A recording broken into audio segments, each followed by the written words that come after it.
परम आदरणीय परम पूजनीय गुरु प्यारी प्यारी सत्संग जी, प्यार से बोलिए धन्यवाद जी। बोलिए सदगुरु माता सुदीक्षा सविंदर हरदेव जी महाराज की जय। और सत्संगत सदगुरु माता जी की असीम कृपा है कि आज इस ऐरोली मिश्र की पावन धरती पे इस रूप में सत्संगत हम सभी को गुरु के चरणों में उपस्थित होने का मौका बना है। और सत्संगत हम सभी यहाँ एक उद्देश्य के तहत एक लक्ष्य को लेकर के यहाँ उपस्थित हैं। और सत्संगत उसको हमने सत्संगत गीतों के द्वारा विचारों के द्वारा साझा करते हुए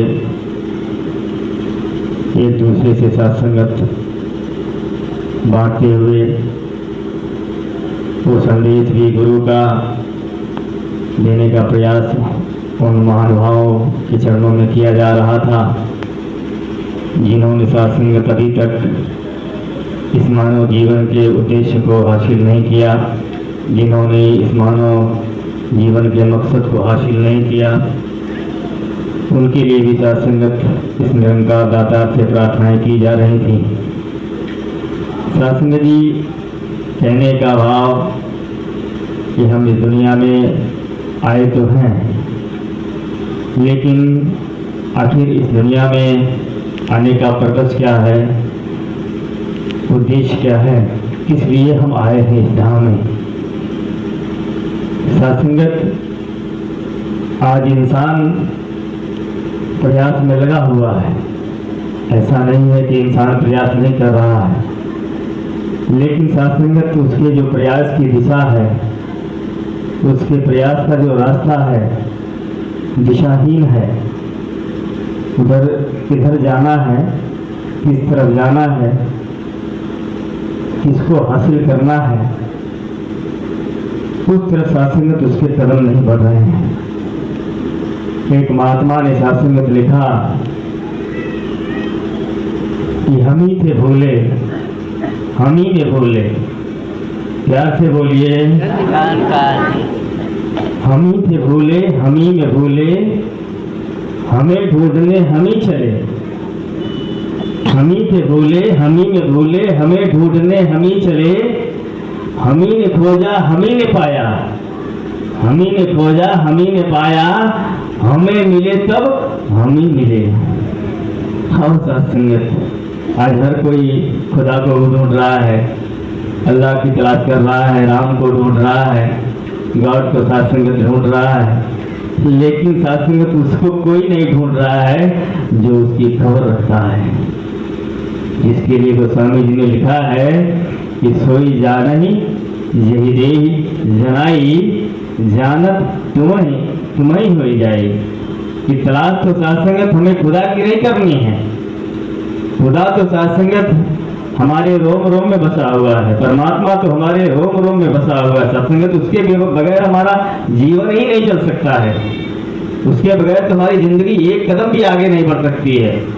तलाश तो सत्संगत उसकी करनी है जो उसकी खबर रखता है, जो उसको जानता है, जो उसकी पहचान करा सकता है। कबीर ने लिखा है कि वस्तु कहीं ढूंढत कहीं, वस्तु कहीं ढूंढत कहीं, केवी आवे हाथ, कह कबीर तब पाइए, जब भेदी लीजिए साथ।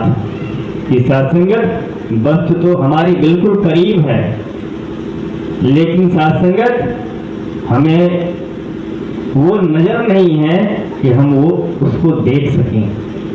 हमें तो सत्संगत वो नजर चाहिए, वो निगाह चाहिए सत्संगत, जिसके लिए समय के सदगुरु बाबा हरदेव सिंह जी महाराज ने अपने विचारों में फरमाया कि दीदार के तलब के तरीकों से बेखबर, दीदार की तलब है तो पहले निगाह मांग के। अगर तू खुदा को देखना चाहता है, राम को देखना चाहता है, अल्लाह की पहचान करना चाहता है, तो तू उस कामिल मुर्शिद की तलाश कर जो उसकी खबर रखता है, जो तुझको वो निगाह देगा जिससे तू खुदा को सिर्फ मस्जिद में ही नहीं राम को सिर्फ मंदिर में ही नहीं, तू हर जर्रे में साथ संगत उसकी खबर रख सकता है, उसकी निगाहबानी कर सकता है, इसको देख सकता है।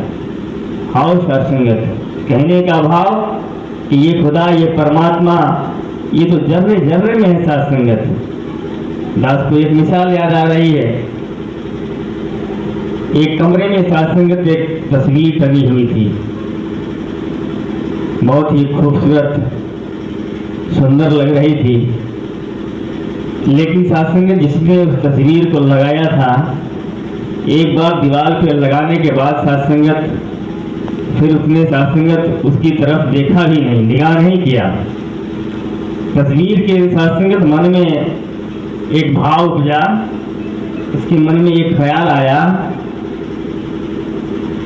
कि बनाने वाले ने बड़ा सुंदर बनाया है, लेकिन एक बार इस दीवार पे लगाने के बाद उसने मेरा हाल भी नहीं पूछा, उसने मेरी खबर नहीं ली। क्या कारण है? तो सासंगत वो बनाने वाले को कह रही है, वो तस्वीर उस कारीगर को, उस चित्रकार को कह रही है कि सासंगत कि तूने मुझे बनाया, बहुत खूबसूरत बनाया, लेकिन एक बार दीवार पे लगाने के बाद तूने मेरी खबर नहीं ली, मेरा हालचाल नहीं पूछा। तो सत्संगत वो बनाने वाला कारीगर कहता है कि मैंने तो ये बनाया है, ये सच्ची बात है, लेकिन अगर तू मुझसे मिलना चाहती है, तू मेरी पहचान करना चाहती है, तो तू एक बार अपनी निगाह तो खोल। मैं तो तेरे रोम रोम में बसा हुआ हूं, मैं तो तेरे हर सांस में बसा हुआ हूं। एक बार तो तू अपनी निगाह मेरी तरफ करके तो देख। सत्संगत कहने का भाव कि ये परमात्मा, ये खुदा, ये अल्लाह ताला हर जगह सत्संगत हाजिर नाजिर है, हर जगह इसकी मौजूदगी है, लेकिन बात वही कि हमारे पास वो नजर नहीं सत्संगत कि जिससे हम इसको देख सकें, जिससे सत्संगत हम इसकी इबादत देख के कर सकें।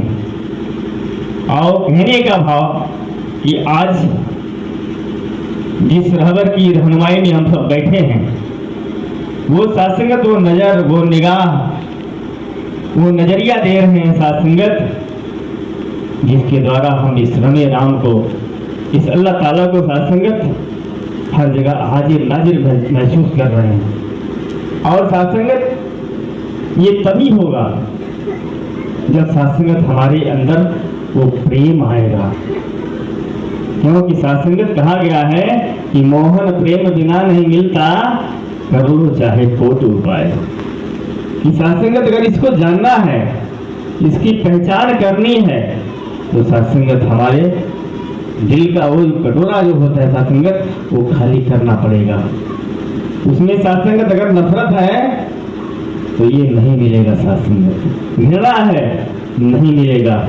इसके लिए तो सत्संगत हमारे अंदर वो प्रेम होना चाहिए, वो श्रद्धा होनी चाहिए, जिसके लिए गीता में स्वयं भगवान कृष्ण ने कहा है कि श्रद्धावानम लभते ज्ञानम, ज्ञानम लब्ध्वा परम शांति अचिरेण अधिगच्छन्ति। कि ज्ञान उसी को मिलता है जिसके अंदर श्रद्धा होती है। श्रद्धावानम लभते ज्ञानम, ज्ञानम लब्ध्वा परम शांति। और जब ज्ञान मिलता है तो जीवन की सारी भटकन, जीवन की सारी तकलीफें सत्संगत समाप्त हो जाती है और हमारे जीवन में परम शांति का एहसास होने लगता है। ज्ञानम लब्ध्वा परम शांति अचिरेण अधिगच्छन्ति। देरी नहीं लगती सत्संगत कि आज ज्ञान लेंगे कल से सुख आपके जीवन में आएगा, नहीं, सत्संगत सुख तत्क्षण शुरू हो जाता है।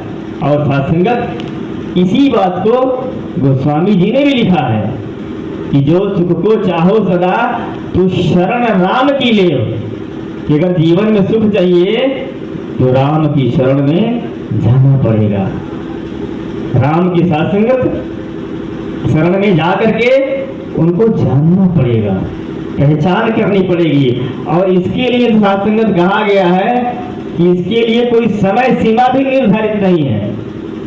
अक्सर दुनिया काम करते हैं, संसार का कोई भी काम करना होता है तो हम मुहूर्त देखते हैं, भाई आज मंगलवार है, आज ये काम नहीं करेंगे, बृहस्पतिवार को ये काम करेंगे, मुहूर्त देखते हैं। लेकिन गोस्वामी जी ने लिखा है कि राम जी की शरण जाए साहित्य सुधि न हेरिए। परमात्मा को जानने के लिए, खुदा को जानने के लिए किसी विशेष दिन की आवश्यकता नहीं है, विशेष क्षण की आवश्यकता नहीं है, विशेष समय की आवश्यकता नहीं है।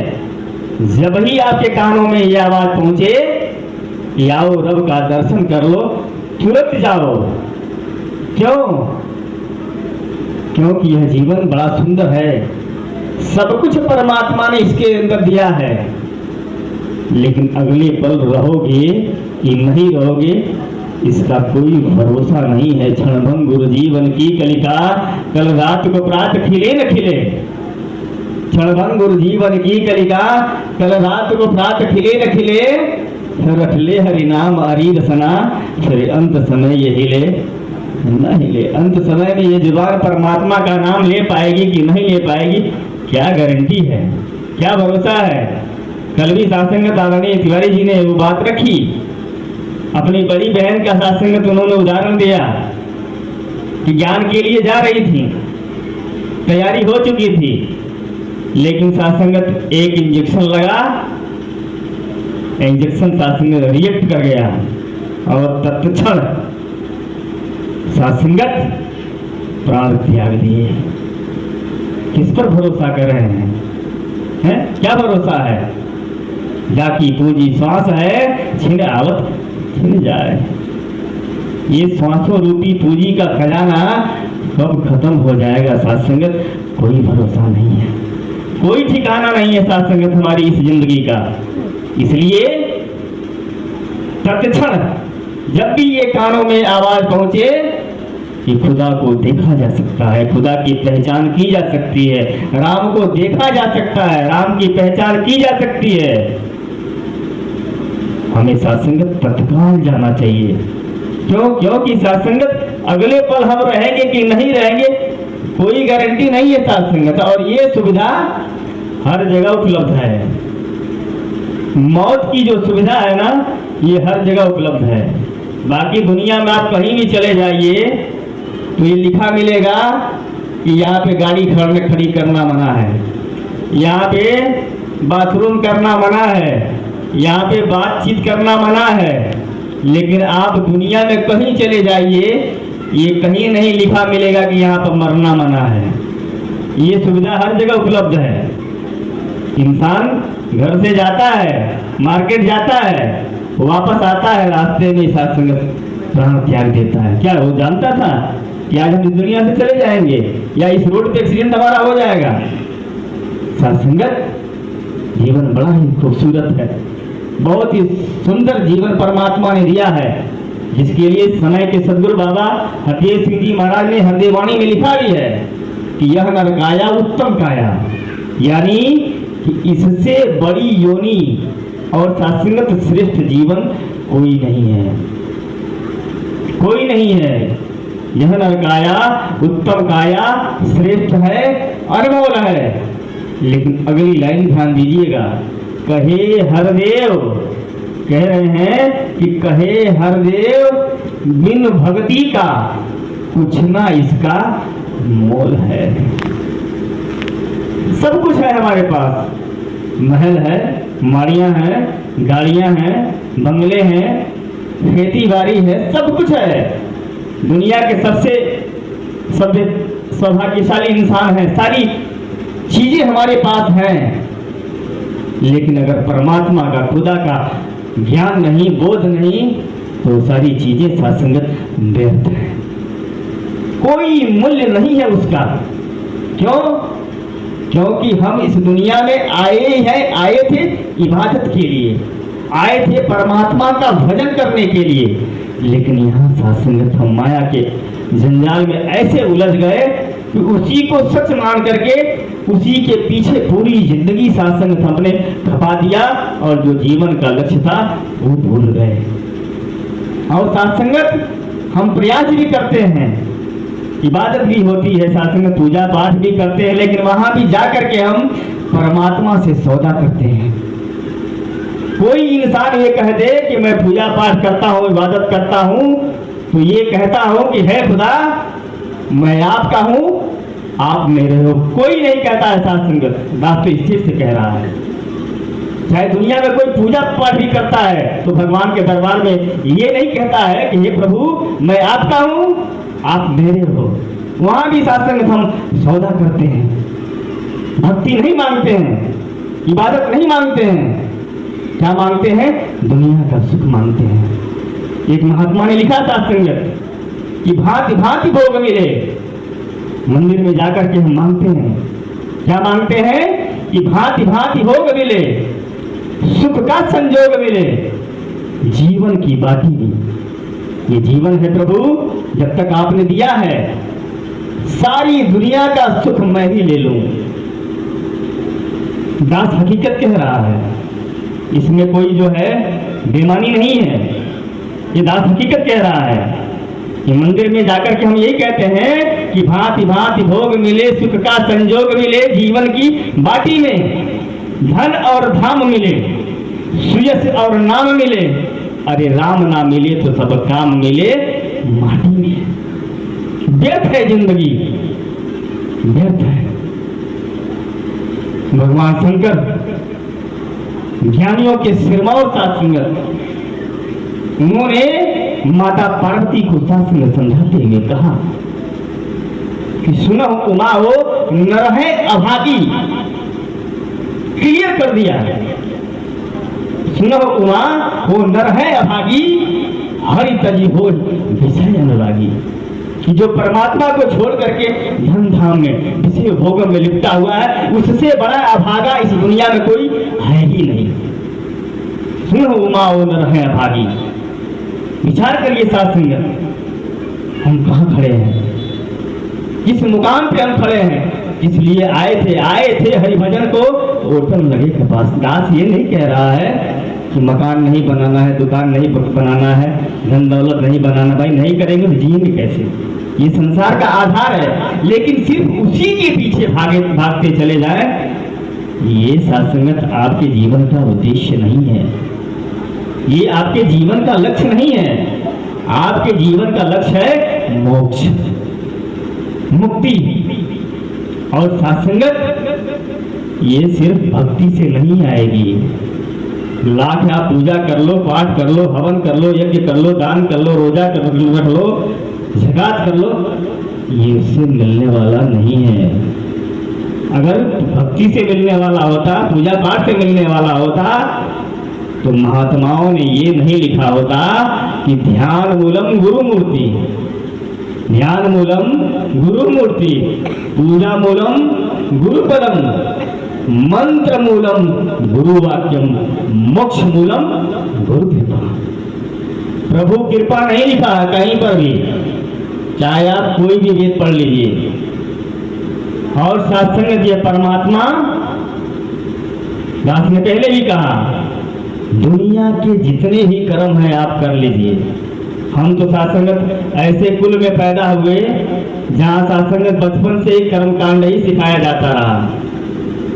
पूजा पाठ हवन यज्ञ यही काम हम लोग का साथ संगत पारिवारिक पेशा भी था, और एक संसार का जो संस्कार था वह भी हम लोग के कुल में था। लेकिन साथ संगत जीवन की हकीकत का पता तब चला जब आप संतों की संगति में आए। जीवन का साथ संगत मर्म तब समझ में आया जब गुरु की साथ संगत कृपा हुई कि भाई हम तो कहाँ खड़े हैं। और साथ संगत आज गुरु की कृपा नहीं होती तो कहीं न कहीं साथ संगत ये जिंदगी कहाँ से कहाँ चली गई होती। शायद ये दुनिया से भी साथ संगत हम उठ गए होते। लेकिन आज शुक्राना है सच्चे पातशाह का, जिन्होंने अपने चरणों में स्थान दिया साथ संगत। और ये बताया, वेद में भी वो लाइन आती है कि ऐ संसार के लोगों, तुम्हारे जितने भी कर्म हैं सब व्यर्थ हैं। क्यों? लिखा है वेद में, वो लाइन है साथ संगत कि मैं आत्मा न लभ्य। ये परमात्मा प्रवचन सुनने से नहीं मिलेगा। नए आत्मा प्रवचने न लभ्य। ये परमात्मा प्रवचन से नहीं मिलेगा, न मेधया, न बहुत ज्यादा शास्त्रों के अध्ययन से मिलेगा, न मेधया न बहुना श्रुतेन, न बहुत ज्यादा कथा प्रवचन सुनने से मिलेगा। कैसे मिलेगा? तरीका तो बताओ भाई। तो आगे वेद कह रहा है यमे वैश्य भ्रमते तेन लभ्य। ये वेद कह रहा है, निरंकारी मिशन की लाइन नहीं है, ये वेद की लाइन है, जिसको हम सात्संगत हमारा सनातन ग्रंथ है, ये उसकी लाइन है। यमे वैश्य भ्रमते तेन लभ्य, कि जिनको समय का मुर्शिद, कामिल मुर्शिद शास्त्र जिसे कहा गया है, जिसे सदगुरु कहा गया है, यमे वैश्य भ्रमते, जिनका समय का सदगुरु वर्ण करता है, अपने आगोश में लेता है, अपनी शरण में लेता है, वही इस अविनाशी परमात्मा को जान पाता है, वही इसकी पहचान कर पाता है। और सत्संगत यही बात अवतार वाणी में भी सहंसा बाबा अवतार सिंह जी ने लिखा है कि जब तब से ना जाना जाए कर्म धर्म से कोसों दूर। 1 कोस 2 कोस 4 कोस 5 कोस का समय नहीं दिया है सत्संगत, कोसों दूर। अब कितनी कोसों दूर है, अब ये तो निरंकार ही जाने। जब तब से ना जाना जाए कर्म धर्म से कोसों दूर, कहे अवतार मिले जब सतगुरु। बिल्कुल स्पष्ट कर दिया है, अब कोई भ्रम नहीं है। कह रहे हैं कि कहे अवतार मिले जब सतगुरु, तब दिखे ईश्वर का नूर, दिखाई देने लगता है, ये नजर आने लगता है सत्संगत। जिसको हम किताबों में खोजते रहे, जिसको हम बुतों में खोजते रहे, सत्संगत एक शायर ने लिखा है कि सामने जो भी आ जाए, सामने जो भी आ जाए, झुका दो उसके आगे सर, झुका दो उसके आगे सर, सामने जो भी आ जाए। अरे अगर सजदा ही करना है तो मालिक सब में रहता है। ये अल्लाह, ये राम, चाहे जिस भी नाम से आप पुकारे, लेकिन है वो एक ही। पानी एक है, नाम अनेक है। किसी को कोई पानी कहता है, कोई वाटर कहता है, कोई आग कहता है, कोई जल कहता है, लेकिन है तो वो एक। कुआं तो एक है, पानी भरे अनेक। कुआं तो एक है, पानी भरे अनेक। अरे बर्तनों में भेद है, पर पानी सब में एक। सबके अंदर सत्संगत यही खुदा है। और सत्संगत आज इसी खुदा को नहीं जानने की वजह से आज इंसान से सत्संगत दूर होता चला जा रहा है। अभी राय साहब ने वो बात रखी, दास को भी सत्संगत बचपन का वो दिन जब सत्संगत ताजिए का मेला लगता था, तो सत्संगत हम बच्चे, एक हमारे वहाँ अफ्रीकन अंसारी रहा करते थे, अब भी हैं लेकिन वो दूसरे गांव पे चले गए हैं। सत्संगत बाबू कहते थे, बाबू कल से तजिया बनना शुरू हो जाएगी, आप क्या के ताशा बजाओ। क्या आनंद था सत्संगत, वो क्या दिन था। लेकिन जरा सोचे आज हम कहाँ खड़े हैं।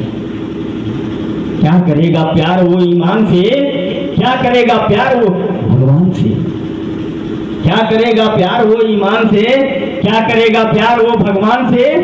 अरे जन्म लेकर गोद में इंसान की, कर न पाया प्यार जो इंसान से। क्या करोगे मंदिर में, क्या करोगे मस्जिद में जाकर के।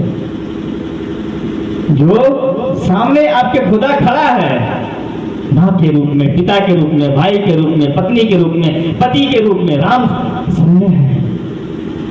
एक शायर ने सत्संगत इसी दशा को देखते हुए लिखा कि सच लुट गया सरेआम, सपन बाकी है। सच लुट गया सरेआम, सपन बाकी है। अब तो शबनम की जगह तपन बाकी है, अब तो शबनम की जगह तपन बाकी है। इन सत्य लुट गया सरेआम सफन बाकी है, अब तो शबनम की जगह तपन बाकी है। आज आंखें भी हैरत से हैं परेशान, आज आंखें भी हैरत से हैं परेशान, इंसान लापता है बस कफन बाकी है। ये कफन है साथ संगत, हम सिर्फ कफन बोले हुए हैं, इंसान तो इससे गायब है। क्या करेगा प्यार वही मान से, गुल में गर निघत नहीं तो कुछ नहीं, गुल में गर निघत नहीं तो कुछ नहीं, दिल में गर उल्फत नहीं तो कुछ नहीं।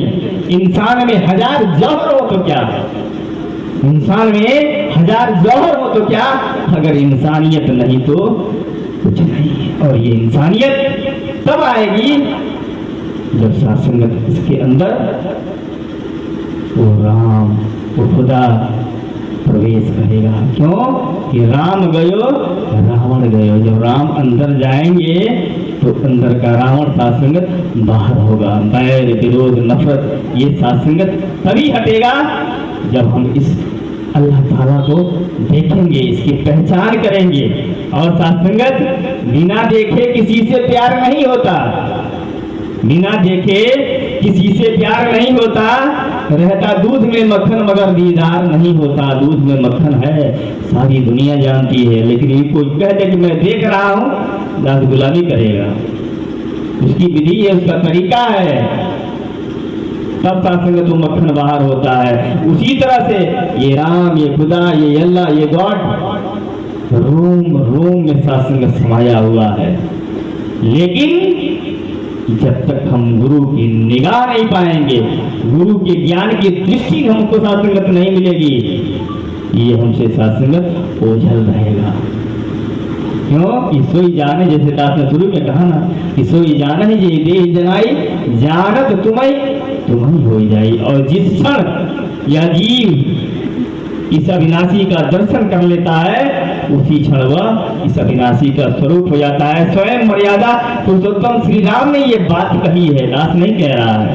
रामचरितमानस की ये लाइन कह रही है कि मम दर्शन फल परम अनुपा जीव पाए निज सहज स्वरूपा।